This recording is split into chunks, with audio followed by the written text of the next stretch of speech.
Hello, my name is Jacqueline Valentino and my video project is on gym class.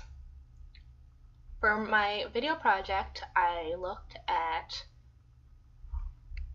statistics of physical education, how gender influences phys ed, and different studies that I took into consideration while composing this project. The first topic that I decided to attack was statistics of physical education. Studies show that girls who received the highest level of phys ed of 70 to 300 minutes a week scored consistently higher on their academic exams than those who spent less than 35 minutes a week.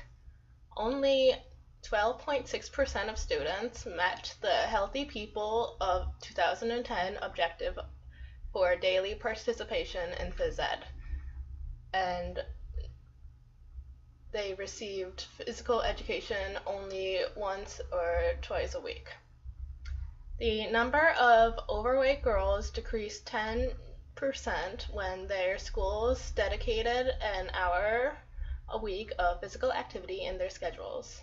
It was implemented in first grade opposed to their kindergarten year. So that pretty much means that for their kindergarten class, they did not exercise, but then in their first grade class, they exercised plenty amount. And then based on this study, researchers believe that merely adding 5 hours of activity a week in a kindergarten schedule could reduce obesity/overweightness by 43%. So these statistics prove that it is a necessity for children to stay active. Gender influence on physical education. A study by the Institute of Youth Sport at Loughborough University asked 1,500 students on their feelings on fitness. 51% of girls are put off by physical activity because of their school gym experience.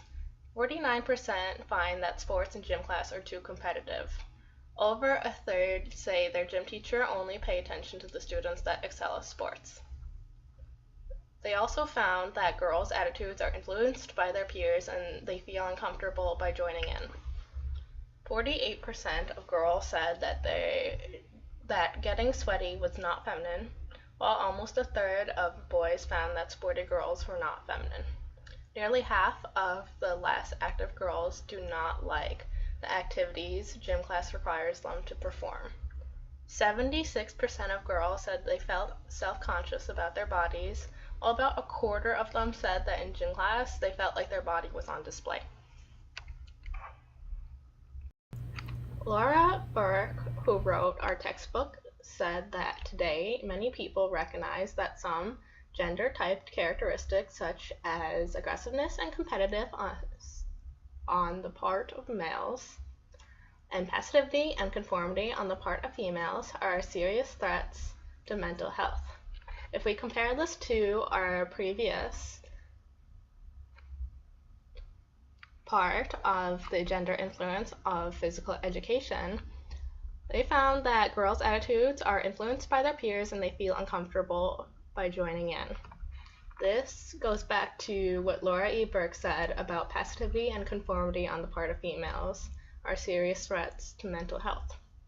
And also, she says that aggressiveness and competitiveness on the part of males are also bad for them, which girls, about 49% of them said that they felt sports and gym class were too competitive, which goes back to, we all know that one guy who is way too into gym class for his own good, and also kind of describes that certain gender roles give gym class a certain hostility.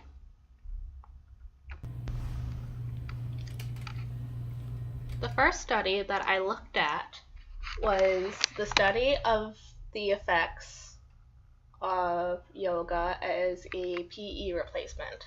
The sample size was 112, The background was a New York City public high school, half did PE and half did yoga. The psychosocial variables that they looked at were self-regulation, executive function, well-being, and mindfulness. The primary hypothesis of the study said that yoga would improve academic performance. Yoga itself is a contemplative practice which combines physical activity, breathing exercises, meditation, and relaxation, and is aimed at the control of mental processes related to self-regulation. Recent studies find that it is possible that yoga can promote emotional balance, attentional control, cognitive efficiency, improve self-esteem, decrease anxiety, negative thought patterns, and behavior.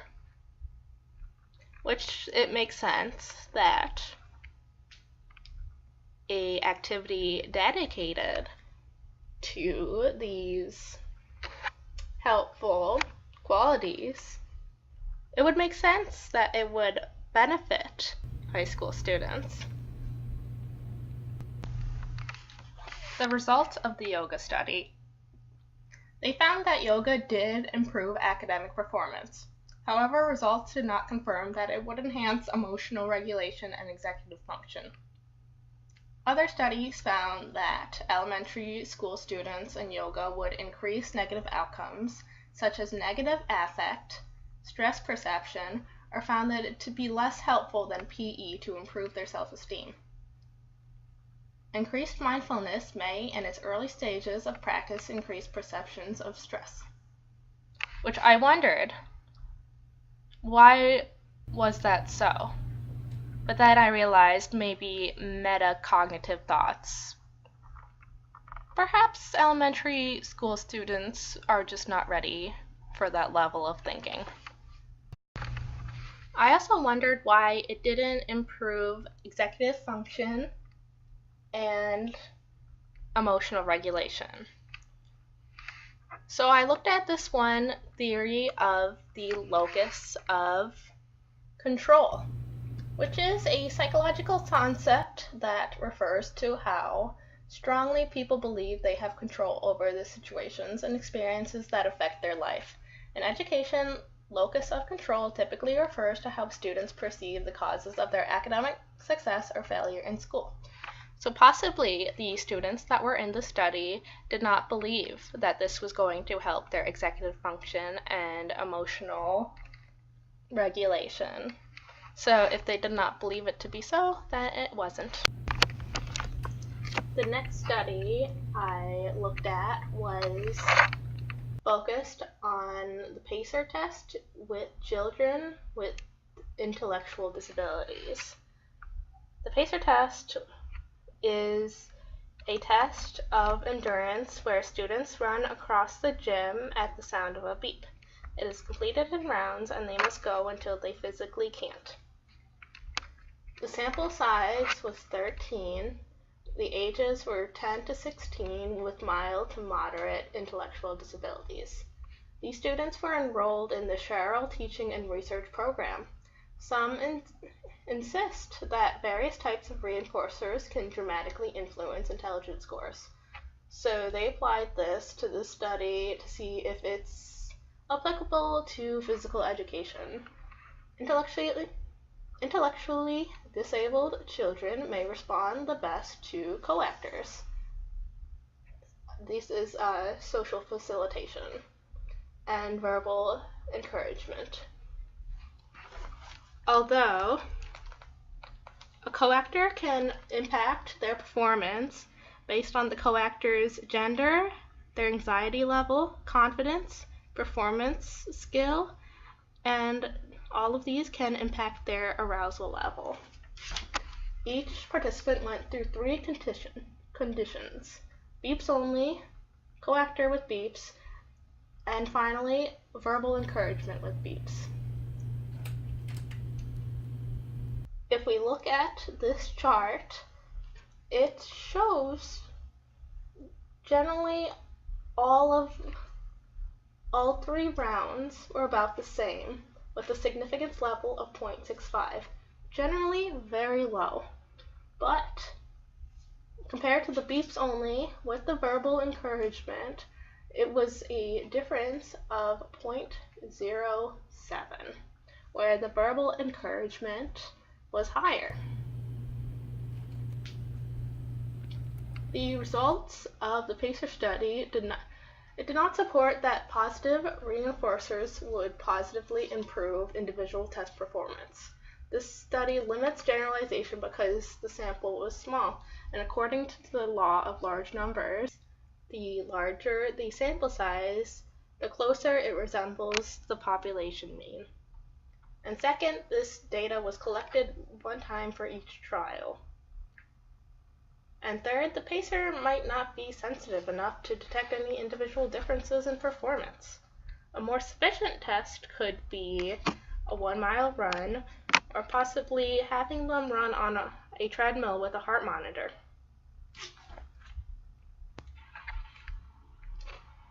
And plus, I was generally not a fan of this test.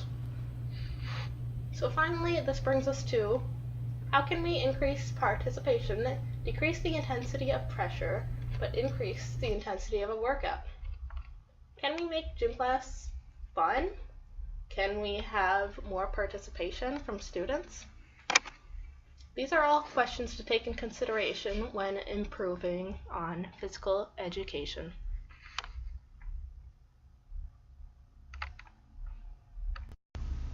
That was my presentation, guys. Thanks for watching. Now here are my sources.